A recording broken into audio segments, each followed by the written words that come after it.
I am telling you, I would rather pay the $200 for delivery than go through these buildings around and around and around and around when they don't even have the wood that we need. Not to mention, it is hotter than you know what.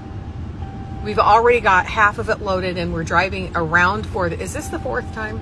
I don't know. And this beeping is driving me nuts.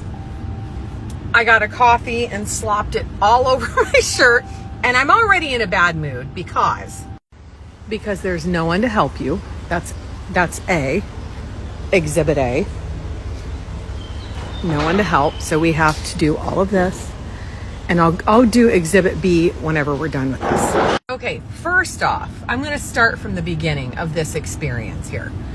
We had some returns. I had to go in.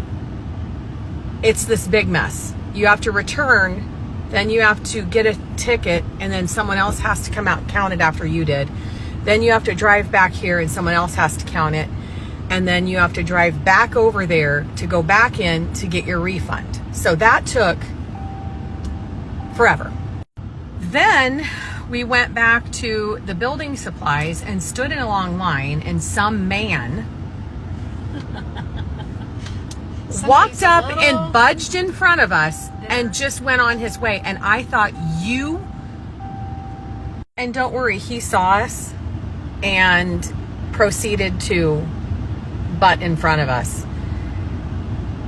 I could not even look at that man. I saw him about 3 extra times in the store, passing him, and I could not even look his way.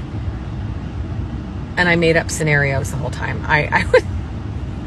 He would pass us. The first time he passed us, I said, not so he could hear, just to Deb. I said, I bet you he treats his wife like The second time I passed him, I said, wait, he probably doesn't have a wife because she got smart and done left his ass. The third smart remark that I made, Deb told me I needed to go home and take a nap.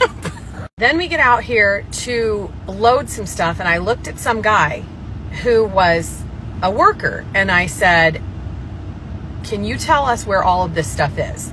And I said, and when we get to the huge pieces of metal, we're going to need some help. And you could tell by the look on his face, he was not going to be anywhere around. I just knew it. Of course, boards were missing. We had to figure that all out.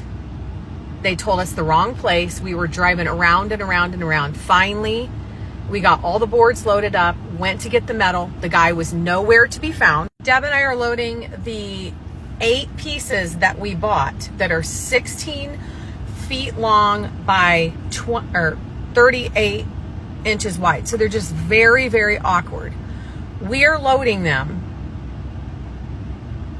After I said, I'm getting real hostile, some guy got out of his truck and actually came over and helped us because it was so ridiculous. And then there were only 6, but we paid for 8. So basically we're 45 minutes from home with this bed extender on our truck that we put on. We have to carry long pieces. I said, do you want to go through this misery again on a different day and wait on 2 pieces to come in God knows how long? Let's just get 3 10-foot pieces and deal with that. We'll just cut them, whatever.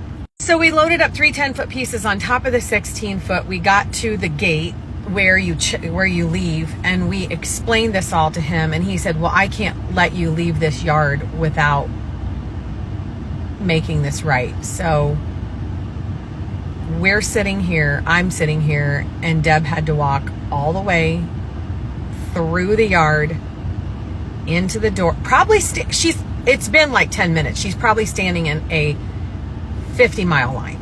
The next time that she asked me, should I pay for yes,